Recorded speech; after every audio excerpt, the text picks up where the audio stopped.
Welcome, beautiful soul. I am grateful you made time to be here tonight. Because this story carries the kind of truth that grows quietly inside a woman long before the world understands her. This is the journey of Zora Moreau, a Black woman who built her life with her own hands, honored her roots, loved with sincerity, and protected her peace without ever raising her voice. She came from a lineage of Creole women who believed dignity was a shelter, and she carried that legacy in every breath she took.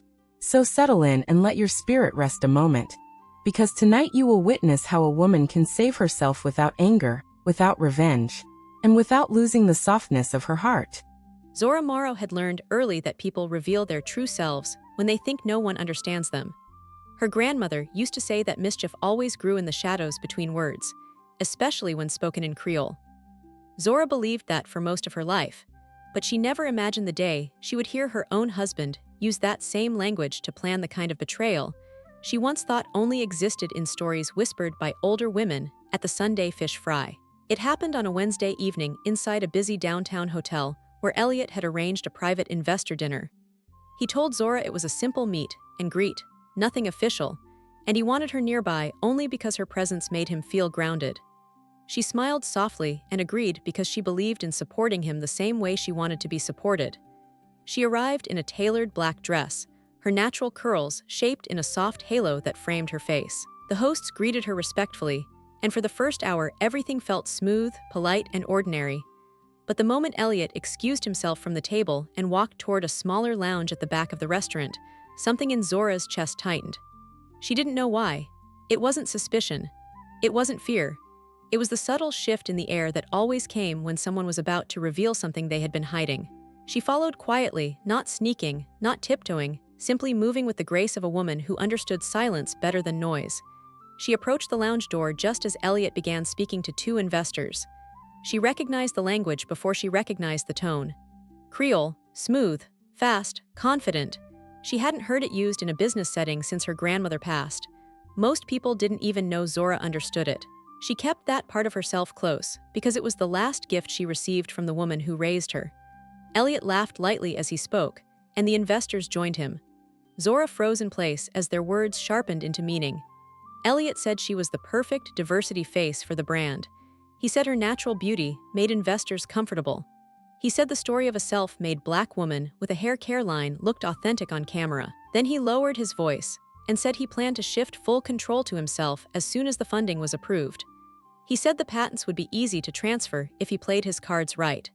He joked that once the company reached the right number, he would gently remove Zora from leadership and rebrand everything under a more neutral name. One investor laughed and asked why he married her in the first place. Elliot answered without hesitation, still speaking Creole, still believing no one could understand him. He said she was a good look, the kind of woman who made men in suits think a company had heart. He said she brought sweetness to the story and that made the business feel safe. He said once everything was finalized, Zora would step aside the way supportive wives do.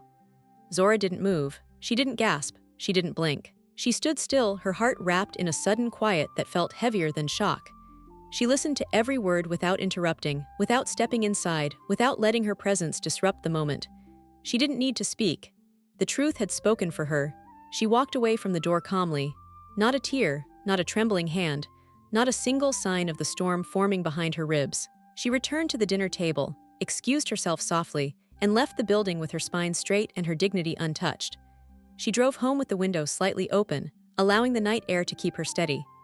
That same night, she pulled out her grandmother's old notebook, touched the page with the faded Creole lullaby, and whispered, "You warned me." She opened her laptop, sent the recorded audio to her lawyer, and attached the full list of documents proving Zora Naturals belonged solely to her. Not a single percentage belonged to Elliot. She had built it alone when she was 26, long before she even met him. He had never been an investor. He had never been a partner. He was just a man who grew comfortable standing beside a woman he didn't fully value. Her lawyer responded within minutes. Then the paperwork began. Zora Moreau grew up in a neighborhood where the sound of Creole drifted through open windows the way the scent of gumbo drifted through hallways. People in her community believed language carried spirit, and her grandmother believed Creole carried truth. Zora spent her childhood listening to stories told in a mix of English and her grandmother's warm island cadence. While other children played outside, she sat cross-legged on the living room carpet, learning proverbs, repeating lullabies, and memorizing the subtle changes in tone that revealed when someone meant something deeper than their words. Her grandmother always said, "Baby, Creole is the language people use when they forget the world is listening." Zora didn't understand the weight of that until adulthood, but she carried the lesson quietly in her heart. She went on to college, graduated in business marketing, and returned home with a determination to build something that honored her roots. When she started blending oils for natural hair growth, she didn't think of it as a future company. She thought of it as a memory of her grandmother's slow Sundays, where the scent of rosemary and coconut oil filled the house while her grandmother braided her hair. The brand grew slowly at first. She sold jars at farmers' markets, church fairs, and online groups. Then a single video from a beauty influencer changed everything. Within 6 months, she opened a small warehouse. Within a year, she employed 8 women from her neighborhood. She paid them well, treated them as equals, and taught them to value their gifts. She knew what it felt like to be underestimated. She refused to repeat that cycle for anyone else. Zora met Elliot through a friend at a charity gala. He had a polished smile and charming voice, the kind that sounded practiced but pleasant. He treated her with admiration, praised her achievements, and encouraged her ambitions. For a long time, Zora believed his support was genuine. He attended pop-up events, carried boxes during holiday rushes, and stayed late during packaging season. He didn't invest money, but he offered warm gestures that made her believe partnership didn't always require finances. Their relationship moved fast. Within a year, they married. Their wedding was simple, intimate, and joyful. Zora wore her natural curls crowned with jasmine. Elliot wore a tailored navy suit. They stood beneath an arch draped with white flowers, surrounded by people who believed the couple represented love built on support and shared dreams.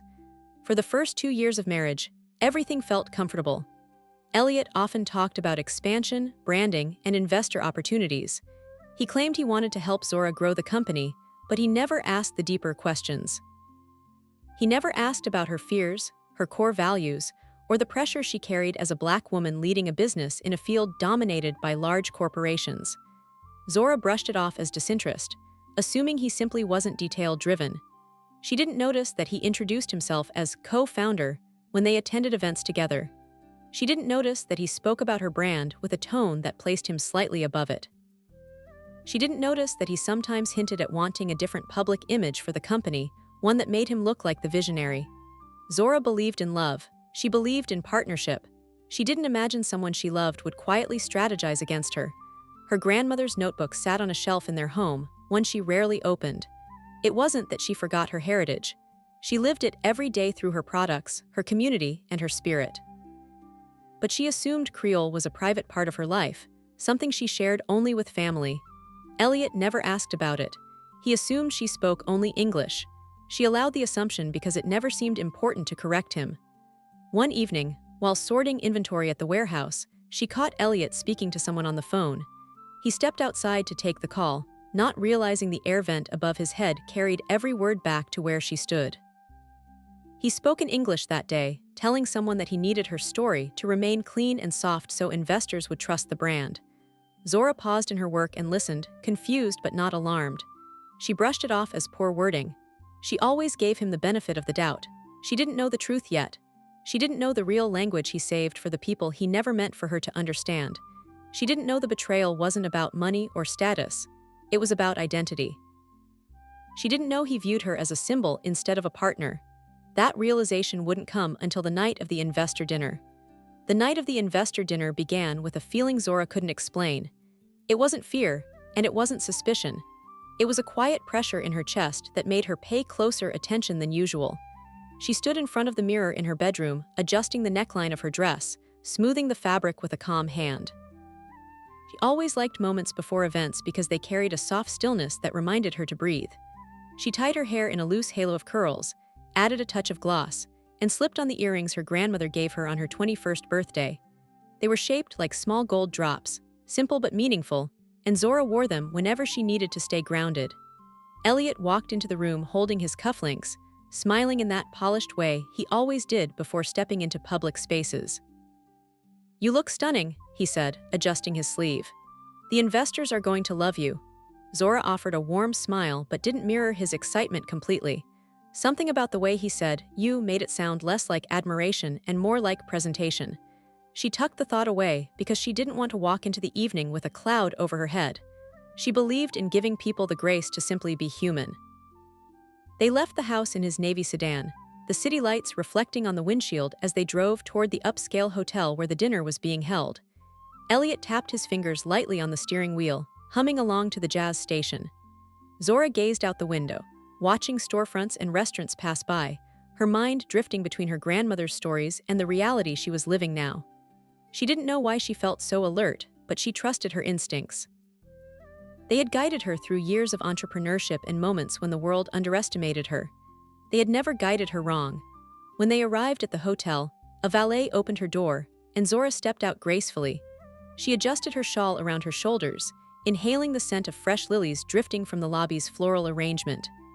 Elliot placed a hand at the small of her back and guided her toward the entrance with a practiced confidence that made him look like a seasoned public figure. He thrived in rooms filled with attention, but Zora preferred quiet corners and genuine conversations. Inside the restaurant, the host greeted them warmly and led them to a private dining room where several investors were already seated. The room was softly lit, with candles flickering on the table and warm golden tones reflecting on the walls. Zora took her seat beside Elliot, and for the first hour she engaged in light conversation, answering questions about her brand's origins, her childhood, and her vision for the future. The investors responded well, nodding respectfully and complimenting her dedication. But Zora didn't miss the way Elliot leaned forward slightly every time she spoke, as if he wanted to insert himself into her narrative. She noticed how he corrected her occasionally, even when she didn't need correcting.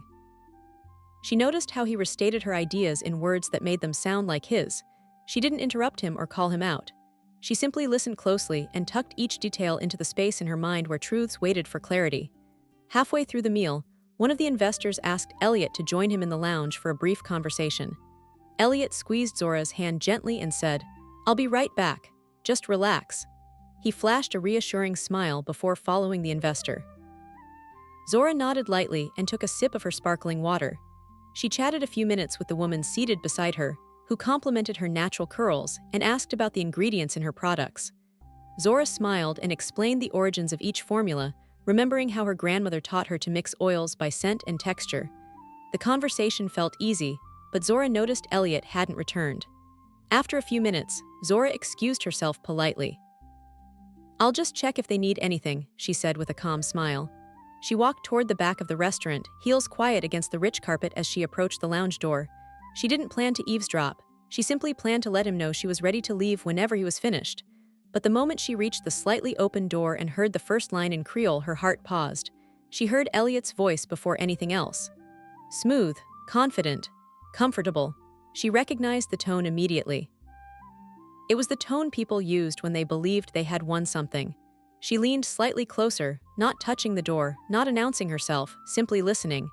And in that moment, the world she built inside her marriage tilted quietly. Elliot said she was the brand's perfect look. He said investors trusted the company because she appeared genuine. He said her presence softened the story and made the brand feel safe. He said once funding was secured, he planned to shift the business under a name that aligned with his future goals, something cleaner, less ethnic, something he believed would attract mainstream markets. Zora didn't tremble, she didn't gasp, she didn't press a hand over her chest. She simply listened with a calm so deep it surprised even her. Then came the words that carved themselves into her memory forever. One investor asked why he married her. Elliot responded confidently, still speaking Creole, still believing Zora knew nothing of the language. He said she was the kind of black woman people in boardrooms like. He said she made the brand appear wholesome. He said she gave the company an emotional story he could leverage for growth. And he said that once they reached the next investment milestone, he would guide her into a more supportive position while he handled the real leadership. Zora remained completely still as these words floated through the doorway like smoke. She felt none of the reactions people expected. She didn't feel her heart break. She didn't feel anger rise in her throat. She didn't feel betrayal twist inside her. What she felt was clarity. Clarity that didn't hurt because it didn't surprise her. It was the clarity that comes when the final piece of a puzzle falls into place. She realized then that Elliot had never truly listened to her vision. He admired the idea of standing beside a powerful black woman, but he didn't respect the work that made her powerful. He liked the story more than he liked the truth. He enjoyed the image more than he cared for the person. Zora stepped back from the door quietly. She didn't want to hear more. She didn't need more. She had heard enough to know the man she married loved a version of her that lived only in his imagination. She walked calmly down the hallway, took a quiet breath, and returned to the dinner table. She excused herself politely, thanking everyone for the evening, and stepped into the night as if she were simply taking a peaceful walk. She drove home with her hands steady on the wheel, the streetlights casting warm pools of yellow across the road. She didn't turn on the radio. She didn't call anyone. She allowed silence to accompany her because silence kept her from drowning in emotion. She knew how to sit with truth. Her grandmother taught her that truth had a way of breaking only the people who were unprepared for it. Zora had been prepared all her life.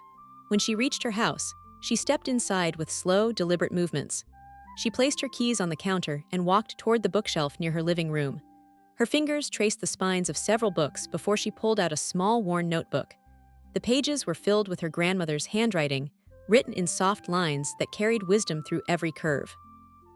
She flipped to a page that contained an old Creole lullaby, a song her grandmother used to hum when Zora couldn't sleep because the world felt heavy.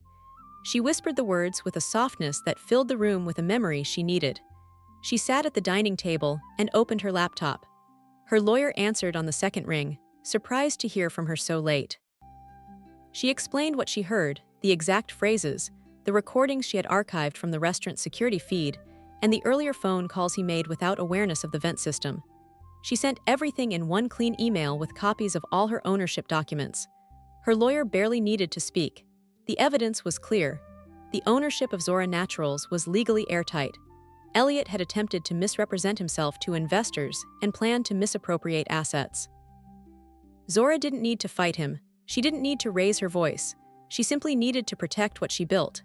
After ending the call, she closed her laptop, placed her grandmother's notebook on the table, and folded her hands over it gently.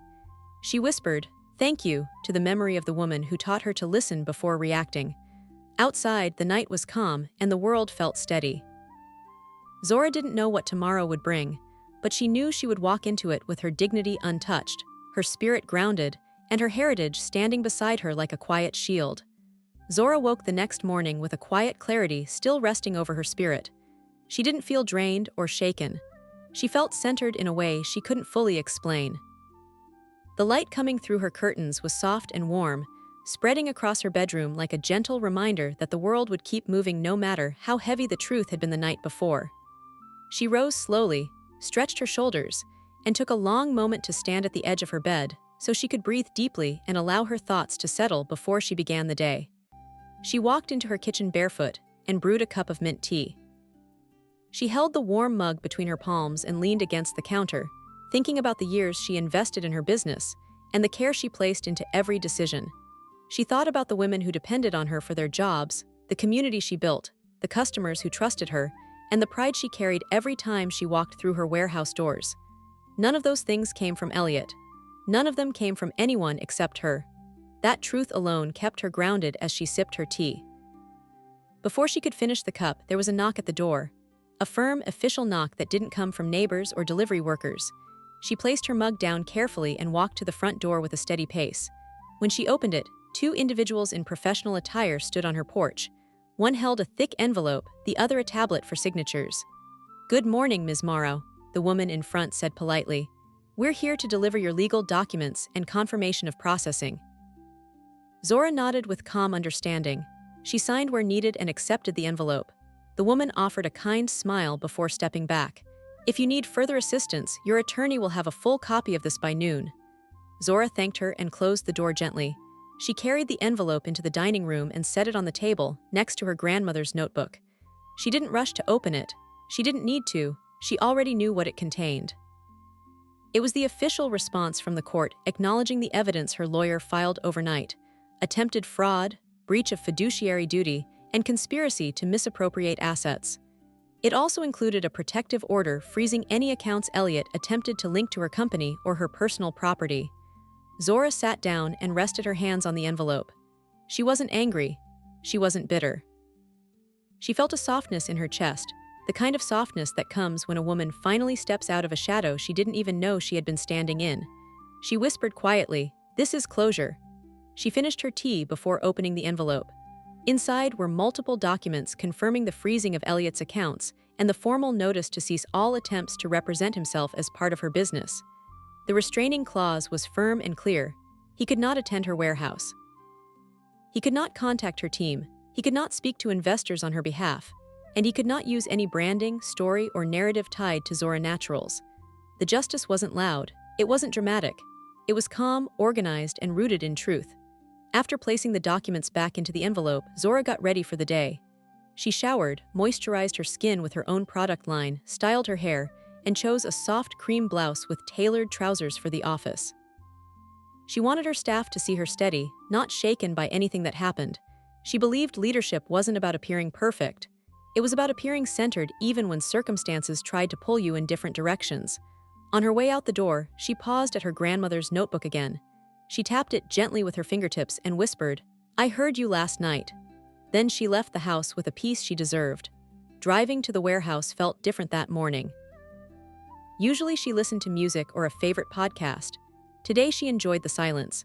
Cars moved past her, people hurried across streets, the city buzzed with its usual rhythm, but Zora stayed inside her own calm. She didn't rush, she didn't stress. She drove as if she had all the time in the world, because for the first time in a long time, she felt no emotional weight tied to someone else's disappointment or betrayal. When she arrived at Zora Naturals, the employees greeted her warmly. Carla, the warehouse supervisor, walked over with her usual bright smile. "Morning, boss. You look like you slept 8 hours and woke up in heaven." Zora laughed softly. "I slept exactly how I needed to." Carla tilted her head slightly. "Everything all right?" Zora nodded. "Everything is exactly how it should be." She didn't elaborate, and Carla didn't push. The team respected Zora's privacy. They trusted her leadership and understood that she would share what she wanted when she wanted. Zora walked through the building slowly, greeting each worker, noticing the scent of fresh oils blending in the air, listening to the soft music playing in the background, and feeling gratitude in every step. This place was her grandmother's legacy come to life. It was her joy. It was her purpose. She called a short meeting in the break room and updated her team on upcoming holiday packaging designs and the new ingredients arriving next week. She praised their hard work, shared customer feedback, and reminded them of how important their dedication was to the community. She didn't mention Elliot. She didn't mention the betrayal. She didn't need to bring negativity into a space built on love, trust, and authenticity. After the meeting, she retreated to her office and closed the door gently. She sat at her desk and breathed in the peaceful environment. Before she could begin her work, her phone buzzed twice. The name on the screen was Elliot. Zora stared at the name for a few seconds, then let the phone ring without touching it. When it rang again a minute later, she turned it face down and allowed it to fall silent. She didn't block him, she didn't answer him, she let the boundary speak for itself. Minutes later, her lawyer texted, "He received the notice. Do not engage, everything is handled." Zora responded with a simple, "Thank you." She placed her phone back on the desk and returned her focus to inventory reports. She wasn't avoiding anything. She was choosing peace over reaction. That was the difference between a woman acting from hurt and a woman acting from clarity. Down the hallway, Elliot stood at the warehouse entrance pacing in frustration. The security guard, Andre, stepped outside with a firm stance. "Sir, you can't be here. This is private property." Elliot tried to push past him slightly. "I just need to talk to my wife." Andre didn't move. "This is not the place for that." "I'll ask you one time to step back." Elliot looked around anxiously before pulling out his phone. "She's not answering my calls. I need to see her." Andre held up a hand. "We have instructions. This is her workplace. You need to respect that." Elliot lowered his hand slowly. His voice dropped. "Everything got blown out of proportion. I just want to explain myself." Andre shook his head. "Sir, you should leave." Zora didn't know he was outside. She didn't need to know. Some boundaries protect themselves. When Elliot finally walked away from the building, his heart pounded heavily. For the first time in their marriage, Zora wasn't accessible to him. She wasn't eager to fix anything. She wasn't rushing to smooth things out. She wasn't trying to understand his perspective. She wasn't even angry. And somehow, that silence hit him harder than any confrontation ever could. He drove home feeling a panic he didn't expect. He replayed the night before in his mind, trying to find a moment he could justify. He kept searching for an angle to make himself look better, but every memory came back the same. His words were careless. His tone was disrespectful. His motives were selfish. He hadn't slipped. He had revealed who he was. Meanwhile, Zora worked through the day with complete focus. She reorganized supplier orders, confirmed production deadlines, and met with her small design team to finalize upcoming labels. Everything moved with the smooth rhythm she loved. By late afternoon, she stepped outside to sit on the wooden bench behind the warehouse. The sky was bright and soft, and a gentle breeze brushed her curls. She closed her eyes for a moment and allowed herself to breathe deeply. She didn't feel sadness. She didn't feel regret. She felt aware. Aware of what she deserved. Aware of what she wouldn't accept anymore. Aware of how much strength she carried inside her bones. Her grandmother's voice drifted through her memory like a warm echo. When people show you their real spirit, do not fight their truth. Step out of their way and save your own soul. Zora whispered back into the breeze. I stepped out. When she returned home that evening, the house felt different. Not empty, but free. She walked through the living room with slow steps, noticing how much space there was now that she no longer carried someone else's ambitions on her shoulders. She sat on the couch, opened the envelope again, and read through each page slowly, not to relive anything but to understand how much courage it took to protect herself. Her phone buzzed again. Another call from Elliot. She placed it aside without checking it. Another minute later, a text from him appeared. We need to talk, please. Zora looked at the message without emotion. It didn't sway her. It didn't confuse her. It didn't soften her. She typed one line back, respect the boundary. Then she placed her phone face down again. She changed into comfortable clothes and cooked a simple dinner. She set the table for one, lit a small candle, and ate quietly. The silence wasn't lonely, it was peaceful. It felt like a home she didn't realize she missed until now. As she cleaned the dishes, she knew the next chapter of her life was beginning, and she would enter it with the same grace she carried all her life. She didn't need to prove anything. She didn't need to fight anyone. She didn't need to break down. She only needed to protect her spirit and honor the work she created with her own hands. And she planned to do exactly that. Zora arrived at the warehouse early the next morning, before most of the staff pulled into the parking lot. She liked quiet mornings. They gave her space to breathe before the day's work settled in. She unlocked the front door and stepped inside, inhaling the familiar scent of lavender oil, packaging tape, and warm shea butter resting in large containers along the wall. Every part of this building held her touch, her decisions, her patience, and her effort. It was the kind of space that reminded her she wasn't just running a business. She was building a legacy. She walked toward her office with slow steps, greeting the cleaning staff and setting her bag on the desk. She powered on her laptop and reviewed the orders scheduled for distribution. International orders were rising, a sign that her products were reaching women she had never met but still felt connected to.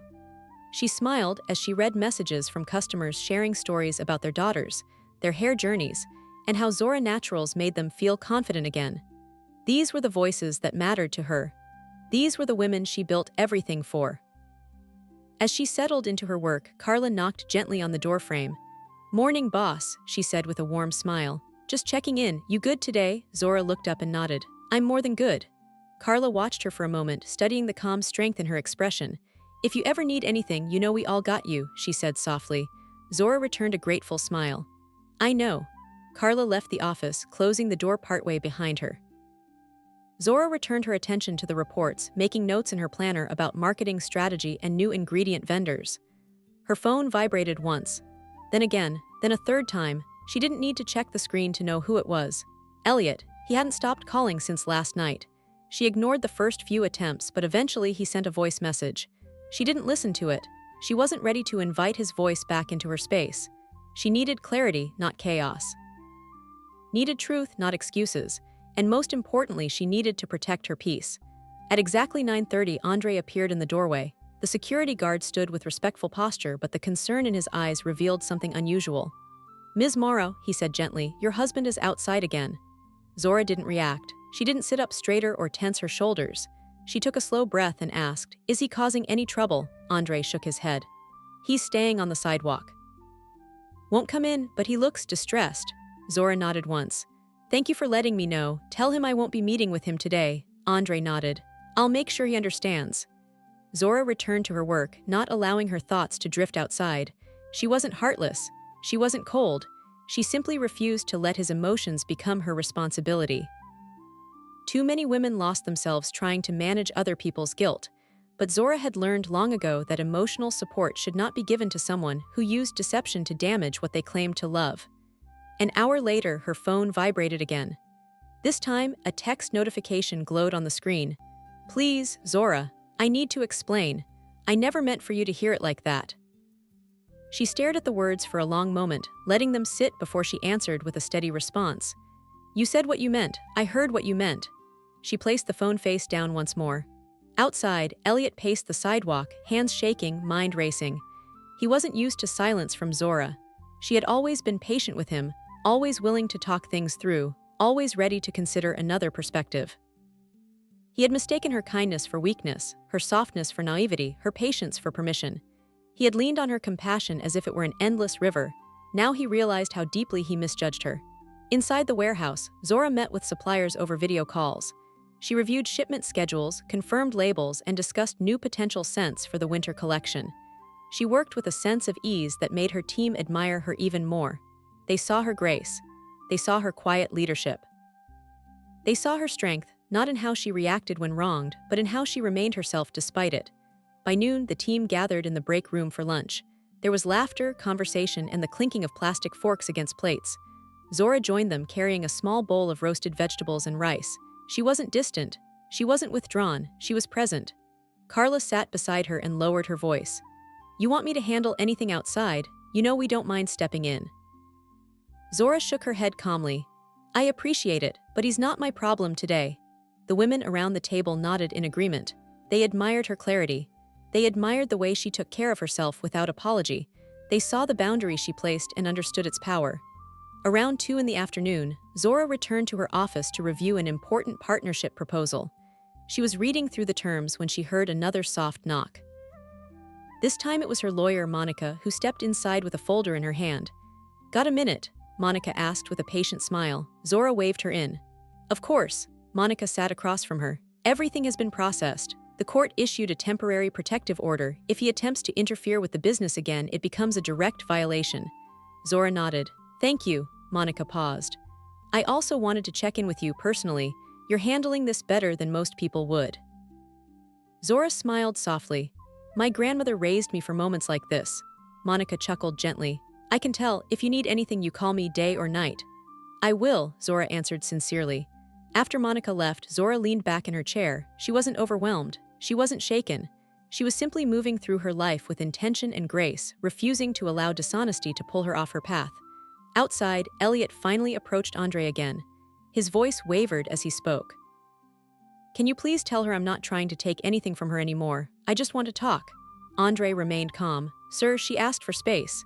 Elliot rubbed his forehead. "I know, but this silence is killing me." Andre kept his tone steady. "Then let her protect her peace." Elliot looked at the warehouse helplessly. "I made a mistake, a real mistake. I shouldn't have said those things. I didn't mean them." Andre tilted his head slightly. "Sir, if you said them, you meant them." At least in that moment, the truth struck Elliot harder than he expected. He stepped back from the building, unable to stand any longer near the place where he once felt welcomed. Inside, Zora finished her workday with the same steady rhythm she carried from the morning. When the clock hit 5, she gathered her things, thanked her staff, and stepped outside into the golden glow of late afternoon. She saw Elliot standing near a lamppost in the distance. He wasn't shouting. He wasn't demanding.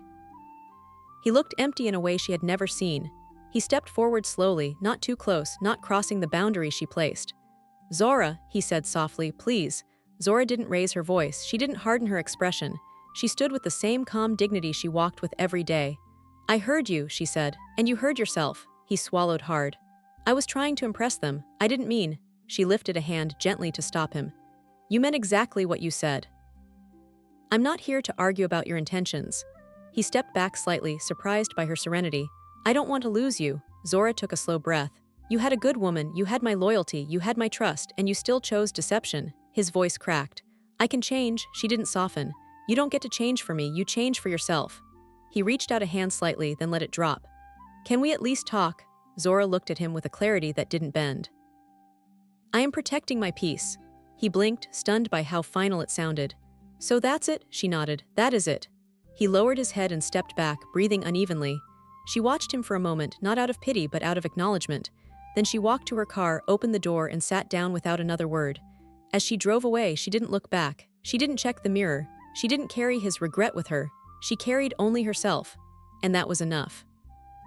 The days that followed carried a quiet rhythm that settled around Zora like a protective layer. There was something steady about waking up in a house that finally matched her spirit. She moved through her mornings with a calm awareness she had not felt in years. There was no need to rush, no need to carry anyone's expectations, and no need to cushion someone else's emotional mistakes. She took her time preparing breakfast, listening to the soft hum of the kettle and letting the sunlight stretch across her kitchen tiles. She made space for quiet moments without guilt. At the warehouse, her staff felt the shift before she said a word. The way she walked carried a new certainty. Her steps were firm, her posture relaxed, and her voice held a confidence that came from someone who no longer questioned her worth. She didn't arrive with heaviness. She didn't bring tension into the building. She walked in like a woman who finally protected something precious inside herself. Her team had always admired her, but now they looked at her with a deeper respect. The kind of respect that comes when a woman sets a boundary and doesn't flinch. The kind of respect that grows when she chooses herself without apologizing for it. They continued working the way they always did, but the atmosphere carried more trust, more warmth, and more belief in her leadership. One morning, Carla walked into Zora's office holding a stack of returned customer cards. "We finished the quality control survey you asked for," she said. "Over 90% mentioned how much they love the natural scent in the hair butter. They said it reminded them of their mothers and grandmothers." Zora smiled, her eyes softening. "Good, I want the winter collection to feel like that too. Something nostalgic, something warm," Carla nodded. "We can start testing new oils next week." Zora leaned back in her chair, thinking about the memories hidden inside every formula she created. She never approached her products as trends. She approached them like living stories. Each blend reminded her of the hands that raised her, the voices that prayed over her, and the love that shaped her. While she and Carla discussed new ingredients, the front office buzzer sounded. The receptionist answered through the intercom, her voice calm and professional. After a short exchange, she knocked lightly on Zora's door. "Sorry to interrupt," she said. "There's someone here to see you. He says it's important." Zora didn't ask for a name. She didn't change her expression. She simply said, "Tell him I'm unavailable." The receptionist nodded and walked away. Zora returned to her notes without skipping a beat. Outside the warehouse lobby, Elliot stood with a strained expression, holding a portfolio under his arm. Receptionist delivered Zora's message with gentle professionalism, and Elliot nodded, though disappointment pulled at his features. He hesitated for a moment, then left the building quietly. Zora never knew he came, and she didn't need to know. Protecting her peace meant she didn't allow chaos to slip through hidden cracks. As the week continued, the business flow strengthened. A well-known hair influencer reached out about a collaboration. Several local stores requested wholesale deals for the holiday season. A beauty blogger asked to tour the warehouse for a feature article. The community noticed the authenticity in Zora's brand, and the love behind it made people feel connected to something real. One afternoon, Zora decided to take a walk around the block during her break. The air held a soft breeze, carrying the warm scent of fresh bread from a nearby bakery. She inhaled deeply and allowed her mind to wander to possibilities she hadn't explored in a while. She thought about expanding to neighboring cities. She thought about offering educational workshops for young girls exploring natural hair care. She thought about providing scholarships for women interested in cosmetic chemistry. Ideas flowed into her mind like a steady river, not forced, but natural and inspiring. She returned to the warehouse refreshed. The afternoon passed quickly as she sketched out early concepts for new packaging and wrote notes for upcoming product launches. She felt connected to her purpose, not because she was pushing herself, but because she was finally unburdened by emotional noise. When she sat still, creativity rose. When she breathed freely, inspiration joined her. When she moved without someone pulling at her spirit, she felt grounded in her truth. Later in the week, while she was finalizing inventory numbers, her lawyer called with an update. "Everything is progressing smoothly. The judge signed the extended order today. He cannot interfere with any business movement for the next 90 days. Zora closed her eyes for a moment, appreciating the reassurance. "Thank you," she said. "You're handling this with poise," Monica replied warmly. "Most people would be falling apart." Zora let out a soft breath. "I think I prepared myself for disappointment a long time ago. I just didn't know which direction it would come from." Monica lowered her voice. "You deserve better energy around you." Zora agreed quietly. "I do." After she hung up, she stared at the warehouse floor through her office window. Her employees were boxing products for a large shipment. Their movements carried focus and pride. She smiled at the sight because it reminded her that her business wasn't just about her success. It was about providing stability to other women. It was about supporting families. It was about building something that would outlast her. The following Saturday, Zora spent the morning visiting her grandmother's old neighborhood. She walked past the stores she used to run errands with her grandmother, greeting familiar faces, and stopping to chat with people who still remembered her as a child. There was a comfort in being around people who knew her roots. They didn't see her as a business owner or a public figure. They saw her as the little girl who used to sit on her grandmother's porch braiding dolls' hair with coconut oil. She visited a small corner market and bought fresh herbs, reminding herself how much she loved cooking on weekends.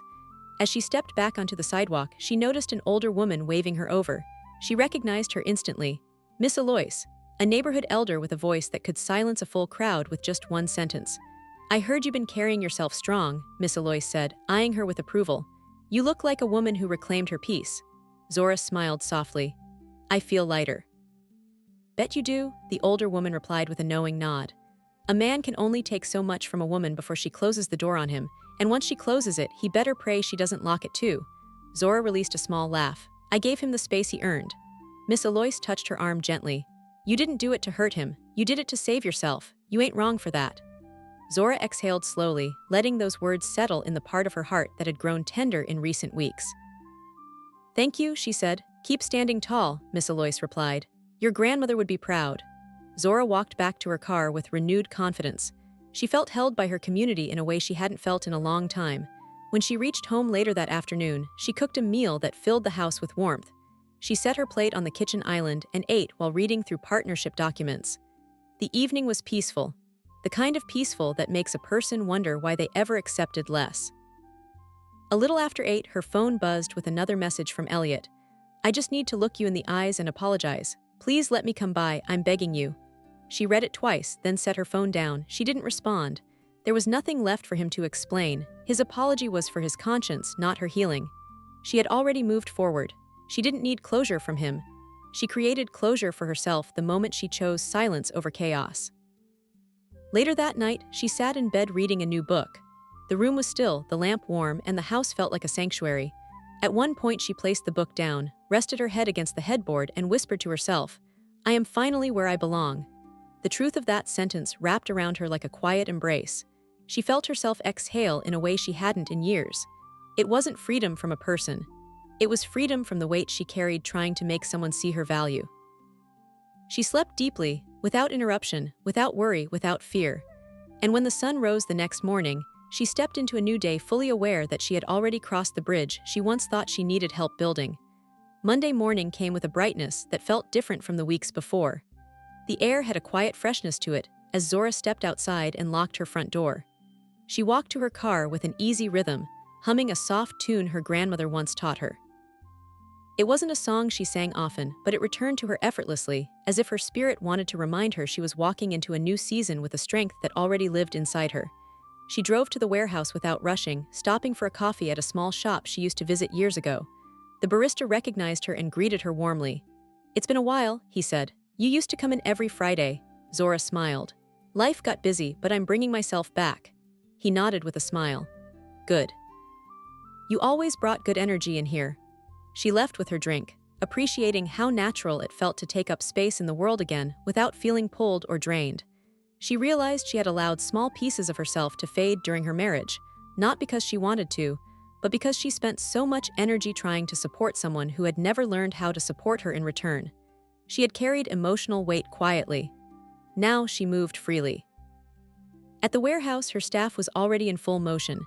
Packaging lines were active, printers hummed, and workers discussed upcoming store placements. She paused at the entrance, taking in the sight with quiet pride. This place had been built from scratch. Every box, every label, every shelf carried her fingerprints. Carla walked over with a clipboard in her hand. "Morning, boss," she said in her upbeat tone. "You look refreshed." Zora smiled. "I feel renewed." Carla glanced toward the back. "We got new deliveries coming in today.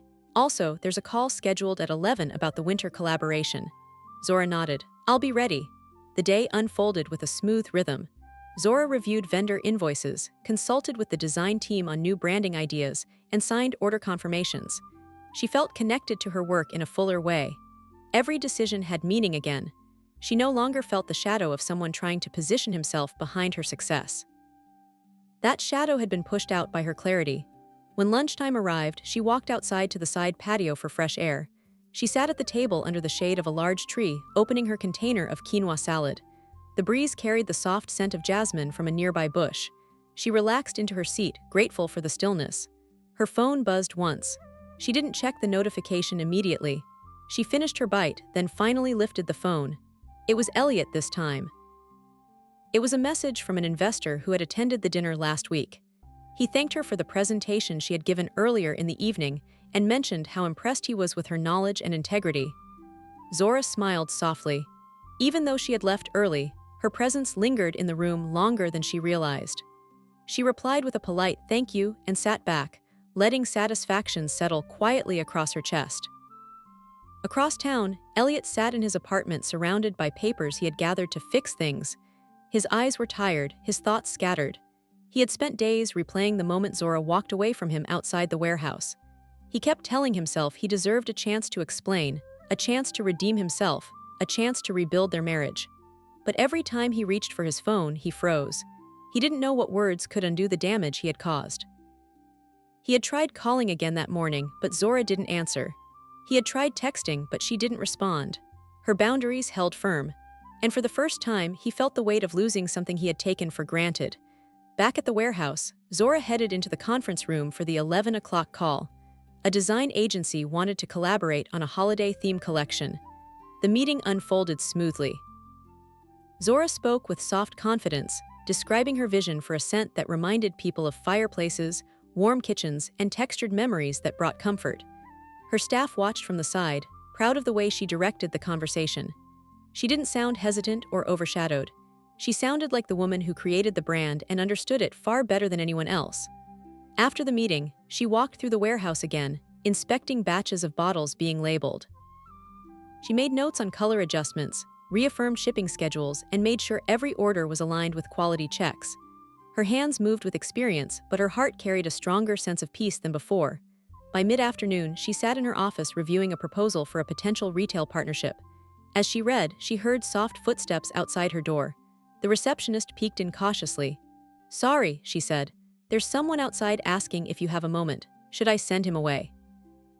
Zora looked up with calm eyes. "Who is it?" "He didn't give a name," the receptionist replied. "But he said he wants to talk to you directly." Zora understood without further explanation. She nodded gently. "Tell him I am working. I won't be stepping out."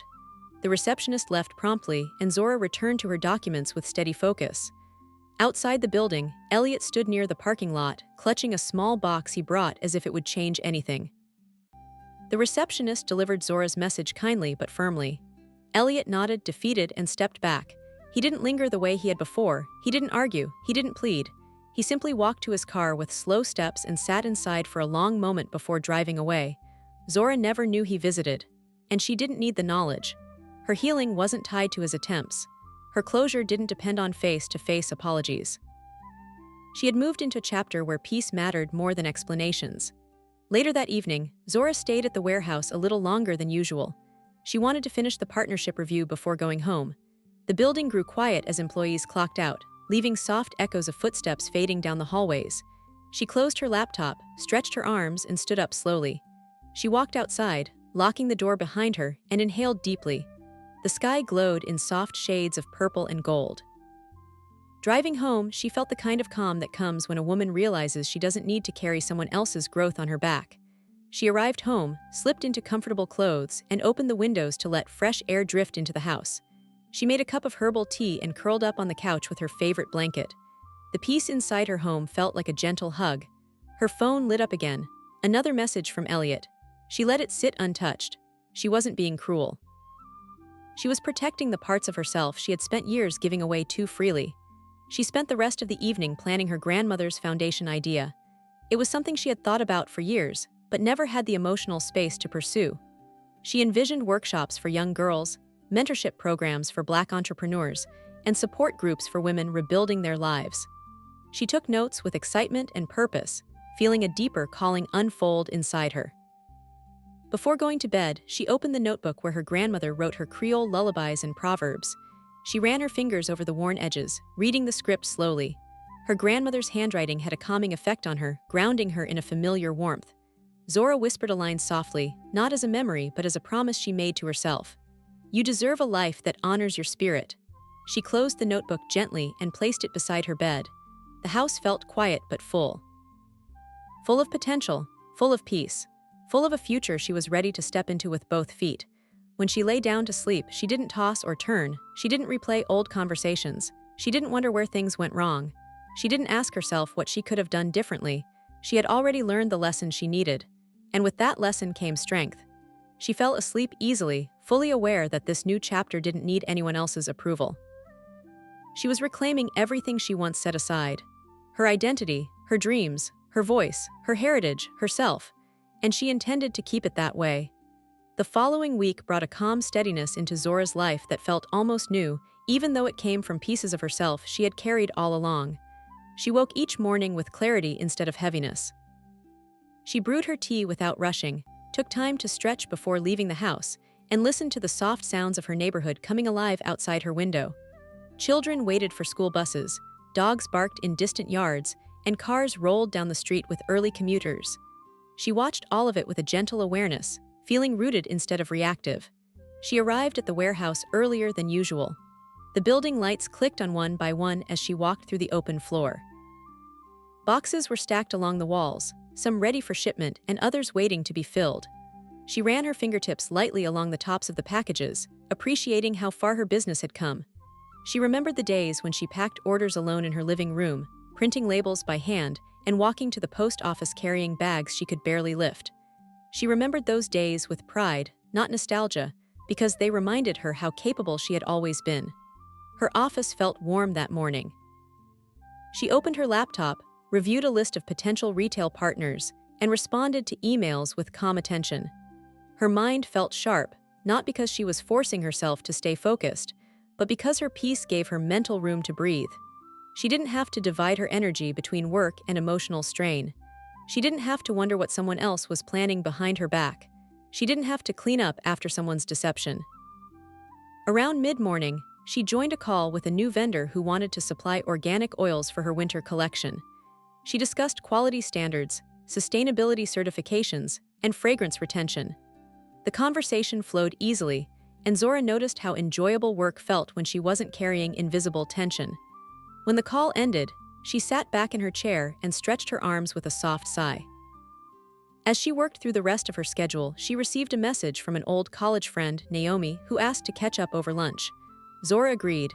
She hadn't seen Naomi in months, and reconnecting felt like something her spirit needed. They met at a small cafe that overlooked a quiet park. Naomi hugged her tightly before they sat down. "You look like you found a new version of yourself," she said with genuine admiration. Zora smiled softly. "I think I found the version I used to be before I made room for the wrong energy." Naomi nodded, stirring her drink. "I heard a little bit about what happened with your husband." Zora didn't wince. She didn't shift uncomfortably. She took a calm sip of her tea and said, "He chose dishonesty, I chose myself." Naomi exhaled slowly, as if absorbing the strength in her words. "You always were the grounded one." They spent the lunch talking about life, work, and future goals. Naomi reminded Zora of the woman she was before marriage. Confident, visionary, capable, driven. Zora didn't feel sadness hearing that. She felt a quiet pride in knowing she was returning to that version but stronger. When she got back to the warehouse, the receptionist approached her with gentle urgency. "Someone left this for you," she said, handing her a small envelope with Zora's name written on it in familiar handwriting.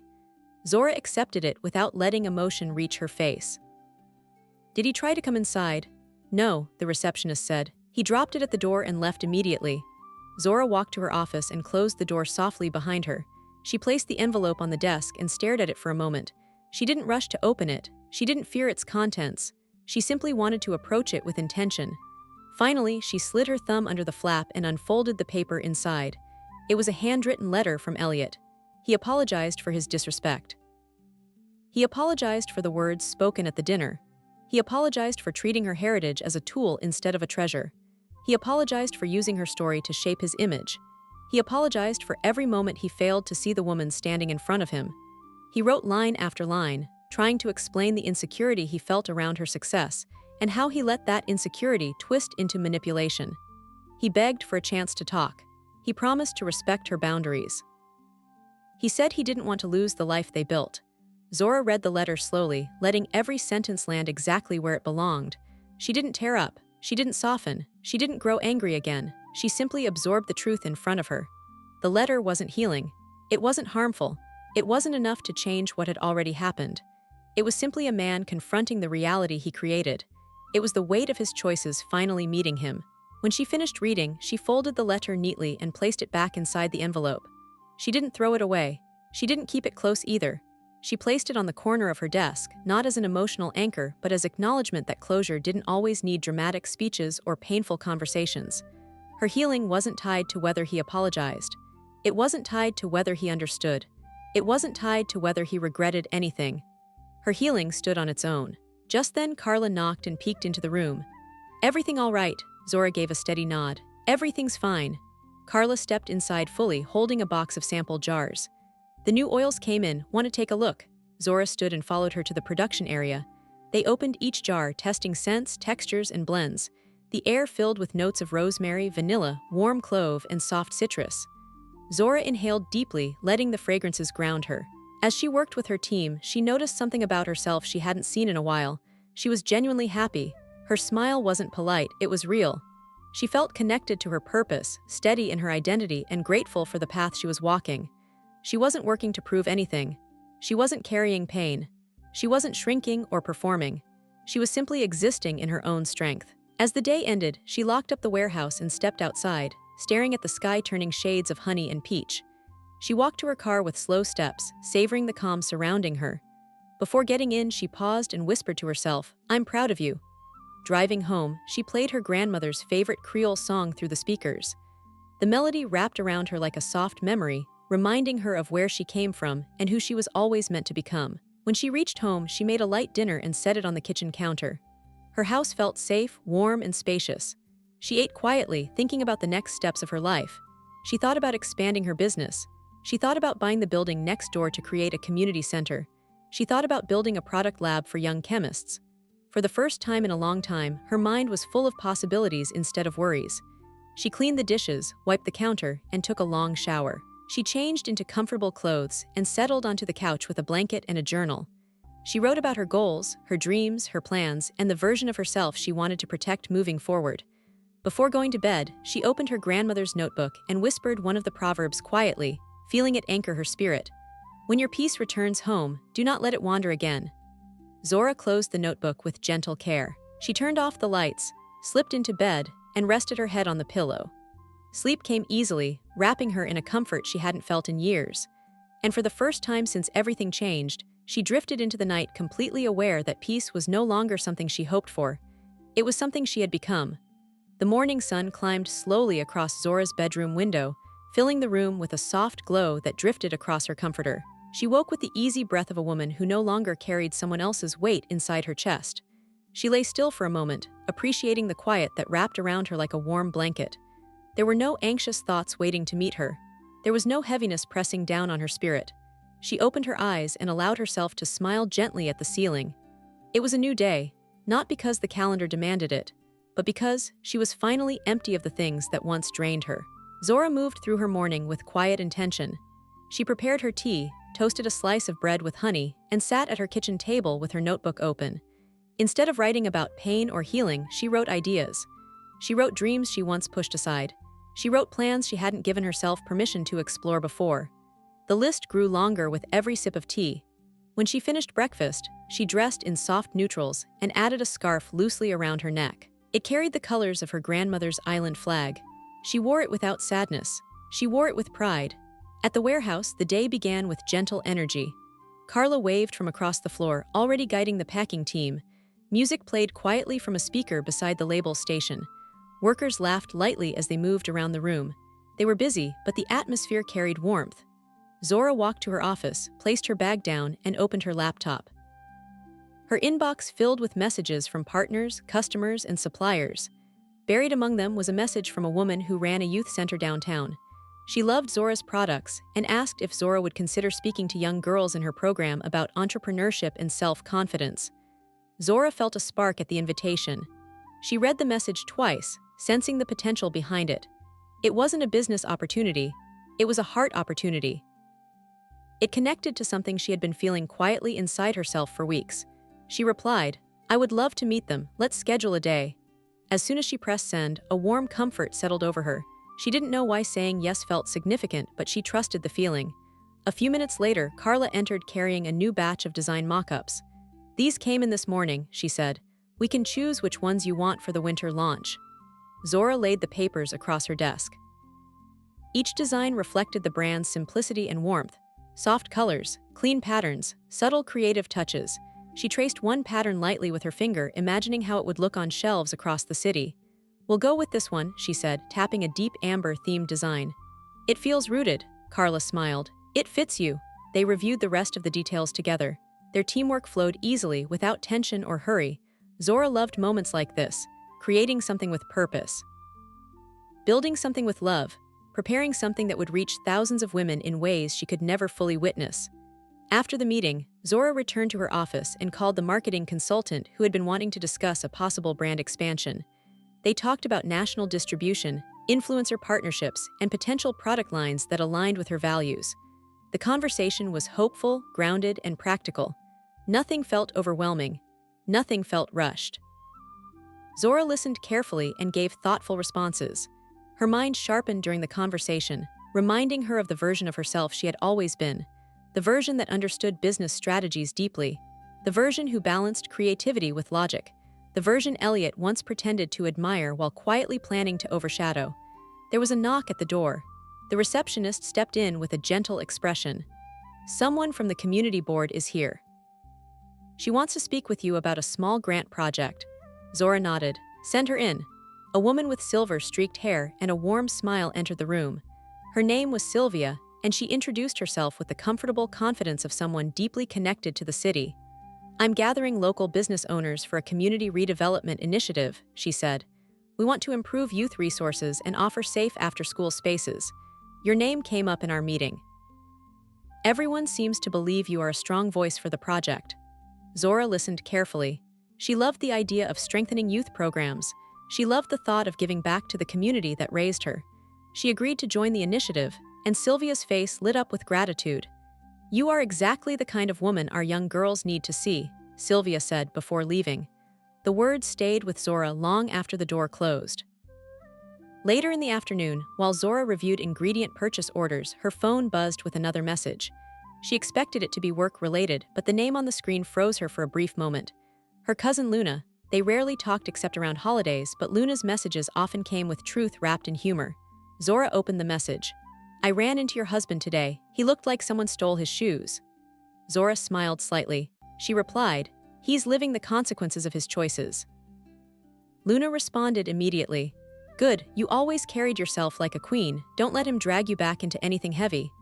Zora felt the warmth of the support settle inside her ribcage. She didn't reply further. She didn't need to. Luna understood her heart well enough. After finishing the day's tasks, Zora decided to leave a little early to stop by her grandmother's old church. She hadn't visited in months. The small white building stood on a quiet street, surrounded by tall oaks that swayed gently in the wind. She parked in front, walked up the steps, and pushed open the door with a soft breath. The sanctuary was empty, but sunlight streamed through the stained glass windows in warm colors. Zora walked down the aisle slowly, letting memories drift through her mind. She remembered attending services with her grandmother, holding her hand, and listening to messages about resilience and grace. She remembered the way her grandmother hummed softly during hymns. She remembered the comfort of sitting beside someone who loved her without condition. She took a seat in the third pew and closed her eyes. She didn't pray for answers. She didn't ask for guidance. She simply let the quiet fill her. She whispered a small thank you to the woman who raised her, knowing her grandmother's teachings had shaped every decision she made these past weeks. She stayed in the sanctuary until the sun dipped lower behind the trees. When she stepped outside, she felt lighter, as if her spirit had been polished from the inside out. Driving home, she rolled her window down and allowed the wind to brush her face. The air felt refreshing, cool against her skin. She turned on a soft playlist of Creole songs, not out of sorrow, out of connection, out of identity, out of pride. When she reached home, she cooked a dinner she hadn't made in a long time. Spiced fish with okra and sautéed greens. She ate slowly, savoring each bite. It tasted like love and memory. It tasted like home. After dinner, she cleaned her kitchen and lit a lavender candle. She curled up on the couch with her favorite blanket and opened her grandmother's notebook. She traced the handwriting with gentle fingertips. She wasn't looking for meaning. She wasn't seeking direction. She was honoring the woman whose love still guided her life. Later, as she prepared for bed, she passed by the envelope containing Elliot's letter. She glanced at it briefly. No pain, no anger, no longing, just acknowledgement. It didn't hold power anymore. It didn't shape her story. It didn't belong anywhere except the corner of her desk where she placed things she had outgrown. She brushed her teeth, washed her face, and slipped under her blanket. As she lay staring at the ceiling, she realized something she had overlooked. Her peace wasn't fragile anymore. It was strong, it was steady, it was hers, and she intended to keep it safe. She fell asleep with a quiet heart, knowing the next phase of her story was waiting for her with open arms. The next week began with a soft, cool breeze drifting across the city. Zora unlocked her front door early and stepped outside wearing a light sweater and fitted jeans, more relaxed than her usual work outfits. She had plans to review her upcoming distribution schedule, but she also had a quiet intention to enjoy the day before diving into responsibilities. She took her time walking to her car, appreciating the quiet of the morning. She felt grounded in a way that made her feel more connected to herself than she had in years. On her way to the warehouse, she stopped at a small grocery market she loved. It was a place her grandmother used to take her as a child, and walking through the aisles always reminded her of simpler moments when life felt predictable and safe. She picked up fresh fruit, herbs, and a new brand of coffee she wanted to try. The cashier recognized her and smiled warmly. "We're proud of you," the woman said softly as she scanned the items. Zora paused. "You heard something. People talk," the woman said with a playful grin. "But they're mostly saying how strong you are." Zora felt warmth rising in her chest. "Thank you," she said. "That means a lot." Back in her car, she sat for a moment holding the steering wheel lightly. She realized she was receiving support everywhere she went these days, not because she was dramatic or loud about her personal life, but because her strength radiated in a way people could feel. At the warehouse, the team was already in motion. Workers moved efficiently across the floor, stacking boxes, labeling products, and organizing shipments. The energy felt positive, filled with purpose. Carla greeted her with a bright smile. "Morning, boss. We got a call from the boutique on Maple Avenue asking for a restock. They sold out faster than expected." Zora's face lit up with genuine satisfaction. "That's great news. Let's make sure they get double this time." As they reviewed the boutique's order, the receptionist walked over with a folder of new retail inquiries. "These came through last night," she said. "More stores want to carry your product." Zora flipped through the pages slowly, her mind absorbing the growth happening around her. She had dreamed of these moments years ago but never imagined they would arrive so steadily, so softly, and with such natural momentum. It reminded her that when she finally shed the people who dampened her light, her passion had room to breathe. She spent the next hour meeting with her staff, discussing packaging timelines and inventory management. She checked product consistency, fragrance batches, and production samples. In every corner of the warehouse, she saw the imprint of her grandmother's lessons: patience, purpose, humility, consistency. She carried those values into her work because they kept her grounded even as her success grew. By late morning, she received a call from the youth center she had agreed to visit. The director, a woman named Janelle, sounded overjoyed. "The girls are excited," she said. "We're preparing the room for your visit next week." Zora smiled warmly. "I'm looking forward to meeting them. Tell them to come with questions." "We will," Janelle said. "They've been practicing introductions all week." Zora laughed softly. "I love that." After ending the call, she sat in her office for a moment, letting the anticipation settle inside her. Teaching young girls wasn't part of her original business plan, but it felt right. It felt aligned with her spirit. It felt like the beginning of something bigger than Zora Naturals, something rooted in the legacy she wanted to leave behind. Later in the day, she stepped outside to take in some fresh air. She leaned against the railing and watched the sunlight stretch across the street. A soft breeze brushed her curls as a small group of teenagers walked past the warehouse laughing and chatting. Their joy felt contagious, pulling a smile from her without effort. As she leaned back, her phone lit up again with a familiar name: Elliot. He had sent fewer messages over the past few days, but the ones he did send carried a tone that revealed the depth of his regret. Some messages were long, pleading for understanding. Others were short, asking for a chance to talk. The last one simply said, "I'm trying to change." Zora looked at the message for a quiet second before pressing the lock button on her phone. She didn't reply. She no longer felt angry or betrayed. She simply felt done. She had stepped out of a space once filled with false promises, and she wasn't planning to return. She walked back inside, ready to continue her work when Carla approached her again. One of the investors from the dinner asked if you'd be open to a direct partnership meeting, she said. He wants to talk privately about bringing your products into a larger chain. Zora nodded. Schedule the meeting, I'm ready. The rest of the afternoon moved quickly. She finalized shipment plans, approved new ingredient purchases, and talked through marketing strategies with her design team. By the time the sun began to set, she gathered her belongings and walked out to the parking lot. The sky was painted in warm peach and gentle lavender. As she unlocked her car, she saw someone standing across the street. She recognized his posture immediately. Elliot. He didn't approach. He didn't wave. He stood still, looking at her with a mixture of exhaustion and longing. Zora paused for a moment, meeting his eyes with calm steadiness. She didn't speak. She didn't gesture. She simply acknowledged him from a distance. After a few seconds, she got into her car and drove off calmly. She didn't look back at him in the mirror. She didn't need to. Her future was not behind her. When she arrived home, she placed her groceries on the counter and unpacked them slowly. The house felt warm and already smelled like the lavender candle she lit that morning. She changed into comfortable clothes and prepared a bowl of fruit. She sat on her couch and turned on some soft Creole jazz. The music filled the room with a quiet grace. She picked up her grandmother's notebook again and began writing a new page of her own. She wrote about the youth center. She wrote about the community project. She wrote about the goals she wanted to reach by next year. As she wrote, she realized something she didn't notice before. She wasn't healing anymore. She was growing. She wasn't rebuilding. She was expanding. Her future no longer felt tied to pain. It felt tied to possibility. Later that night, while she prepared to sleep, she caught her reflection in the bathroom mirror. She studied herself for a moment and saw a woman who had lived through disappointment but refused to shrink. She saw a woman who carried herself with quiet strength. She saw someone unbroken. She turned off the lights and slipped into bed. Her breathing slowed as she rested her head on the pillow. The night wrapped around her softly. She didn't fall asleep thinking about what had happened. She didn't fall asleep thinking about Elliot. She didn't fall asleep thinking about what she lost. She fell asleep thinking about who she was becoming. Zora woke before her alarm on the morning she was scheduled to visit the youth center. The sky outside her window looked gentle and pale, just beginning to warm with early light. She stretched her arms slowly, feeling rested in a way she hadn't felt in years. There was a calm excitement inside her that made her feel younger and lighter. She moved through her morning routine with quiet joy.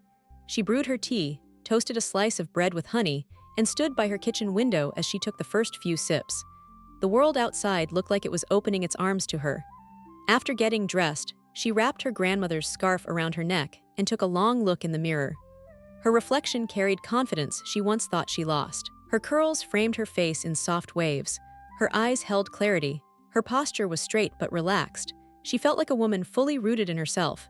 She drove to the youth center with gentle music playing through her speakers. When she arrived, Janelle greeted her at the door with a wide smile. "They've been waiting all week," she said. "You would think Beyoncé was showing up today." Zora laughed softly. "I'm nowhere near that." "You might be for them," Janelle replied as she led her down a hallway decorated with colorful drawings, motivational quotes, and pictures of the kids participating in activities. When they reached the main room, a group of 10 girls sat in a semicircle holding notebooks. Their eyes brightened the moment Zora stepped inside. The youngest girl, no more than 8, whispered, "She's so pretty," loud enough for everyone to hear. The room erupted in giggles. Zora's heart softened. She introduced herself and asked each girl to share her name. One by one, they spoke with shy voices and growing smiles. Zora listened with genuine interest, nodding and asking small questions that made them open up more.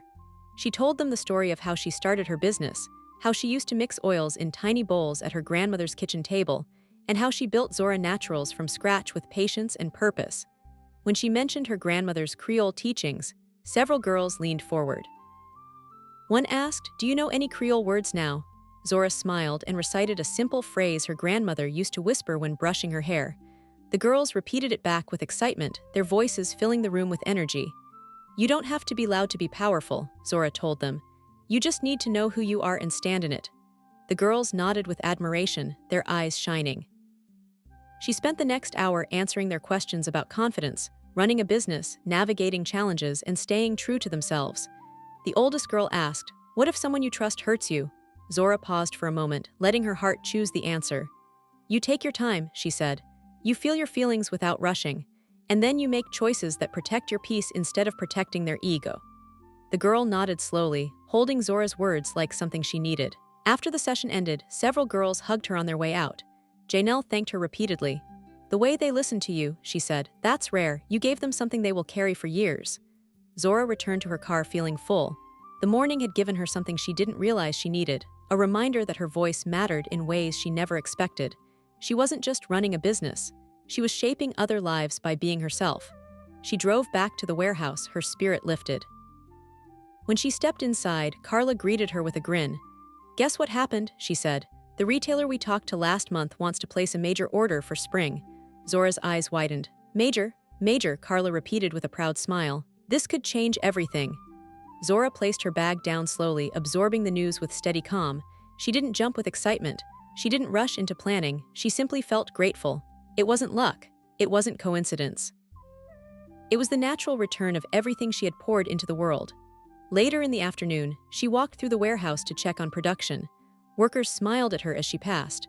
She paused to help someone tape a burst box, then laughed with another employee who joked about needing a nap after lunch. Her presence always made the room brighter. She returned to her office and sat at her desk with a gentle sigh. The envelope containing Elliot's letter still sat in the corner. She stared at it for a brief moment, then looked away. She no longer felt the need to read it again. She no longer felt the need to revisit any part of what he had said. The letter had served its only purpose. It showed her she had grown far beyond the point of seeking validation from anyone. Just then, her phone buzzed with a text. She glanced down and saw Elliot's name once more. I signed the papers. You're free to move forward. I'm sorry for everything. Zora stared at the message for a full minute before placing the phone face down on her desk. She didn't reply. She didn't need to. The words didn't pull anything from her. They didn't stir her emotions. They didn't add or take away from what she already knew. She took a deep breath and whispered, I was already free. As evening approached, Zora decided to leave early and take a slow drive through her grandmother's old neighborhood. She parked near the corner store and stepped out of the car. The people sitting on porches greeted her with quiet nods and warm smiles. She walked toward the little park where she used to play as a child. The swings creaked softly in the breeze. The old oak tree in the center still stood tall. She sat on a bench and allowed the memories to wash over her. Her grandmother's laughter. The scent of spices from the restaurant 2 blocks down. The evenings spent watching neighbors share stories and life updates. She felt surrounded by the comfort of her roots. Everything about the place reminded her of the strength she carried without even realizing it. As she sat there, an elderly man approached her with a familiar face. He was one of her grandmother's old friends. You grew up good, he said kindly. Your grandmother would be proud. Zora felt a warm ache in her chest. I hope so. She would be, he said with certainty. You walk with grace, that's all she ever wanted from you. Zora closed her eyes for a moment, letting the words sink deep into her spirit. When she returned to her car, she felt steady and renewed. She drove home quietly, thinking about the many paths her life could take from here. She wasn't afraid. She wasn't hesitant. She was ready. That night, she cooked dinner slowly, savoring the smells and sounds of her kitchen. She poured herself a glass of water, sat at her dining table, and ate with the quiet grace of a woman who had reclaimed her life. She lit a candle, played soft music, and allowed her home to feel full again. Before going to bed, she picked up her grandmother's notebook one last time. She whispered a line she hadn't said out loud in years. When a woman learns her worth, the world learns her power. She placed the notebook gently on her nightstand and turned off the lamp. The room fell into soft darkness. She lay on her side, feeling a peace that stretched across her entire body. She wasn't thinking about Elliot. She wasn't thinking about betrayal. She wasn't thinking about boundaries. She was thinking about tomorrow, about growth, about expansion, about the life she was building with her own hands. She fell asleep holding her own truth, and her truth was simple. She didn't need revenge. She didn't need validation. She didn't need closure from the one who hurt her. She needed herself. And she finally chose herself fully. Thank you for listening, beautiful soul. If Zora's strength touched your heart, show some love to Black women's soul stories by liking this video and sharing it with someone who needs courage today. Please subscribe and turn on the bell icon so you never miss a story that speaks truth. And before you go, I truly want to know who is here with us. Tell me your name and the city you're watching from in the comments below. Your presence here means more than you know.